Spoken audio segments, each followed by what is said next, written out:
Aroor north മണ്ഡലം കോൺഗ്രസ് കമ്മിറ്റിയുടെ നേതൃത്വത്തിൽ ഛത്തീസ്ഗഡിൽ കന്യാസ്ത്രീകളെ അറസ്റ്റ് ചെയ്തതിനെതിരായി പ്രതിഷേധ സമ്മേളനം സംഘടിപ്പിച്ചു. അരൂർ മണ്ഡലത്തിൽ നടന്ന പ്രതിഷേധ യോഗം DCC മെമ്പർ SM അൻസാരി ഉദ്ഘാടനം ചെയ്തു. ഛത്തീസ്ഗഡിൽ കന്യാസ്ത്രീകളുടെ അറസ്റ്റ് രേഖപ്പെടുത്തിയതിനെതിരായാണ് അരൂർ നോർത്ത് മണ്ഡലം കോൺഗ്രസ് കമ്മിറ്റിയുടെ നേതൃത്വത്തിൽ പ്രതിഷേധ സമ്മേളനം നടന്നത്. അരൂരിൽ നടന്ന പ്രതിഷേധ യോഗത്തിൽ മണ്ഡലം പ്രസിഡന്റ് TP മോഹനൻ അധ്യക്ഷത വഹിച്ചു. തുടർന്ന് DCC മെമ്പർ SM അൻസാരി സമ്മേളന യോഗം ഉദ്ഘാടനം ചെയ്തു. ജോയി പാണ്ടിപ്പറമ്പ്, ബ്ലോക്ക് ഭാരവാഹികളായ Ajayan Chaniyil, Praveen Kumar, Jobin KJ, PC Sajeevan, NA Antony, അവർ ladies sister Asha, youth Congress മണ്ഡലം പ്രസിഡന്റ് ജോബിൻ തത്തങ്ങരി, മഹിളാ കോൺഗ്രസ് മണ്ഡലം പ്രസിഡന്റ് നിൻസി എന്നിവരും യോഗത്തിൽ സംസാരിച്ചു. മണ്ഡലം ഭാരവാഹികളായ Ratheesh, Susan Vincent, Molly, Jolly എന്നിവരാണ് പ്രതിഷേധ സമ്മേളനത്തിന് നേതൃത്വം നൽകിയത്. News bureau, Aroor.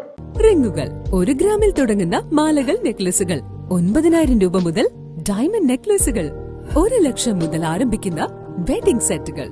കൂടാതെ നിങ്ങളുടെ പഴയ സ്വർണത്തിന് ഏറ്റവും ഉയർന്ന മൂല്യവും മഹാരാജ ഗോൾഡ് ആൻഡ് ഡയമണ്ട്സ്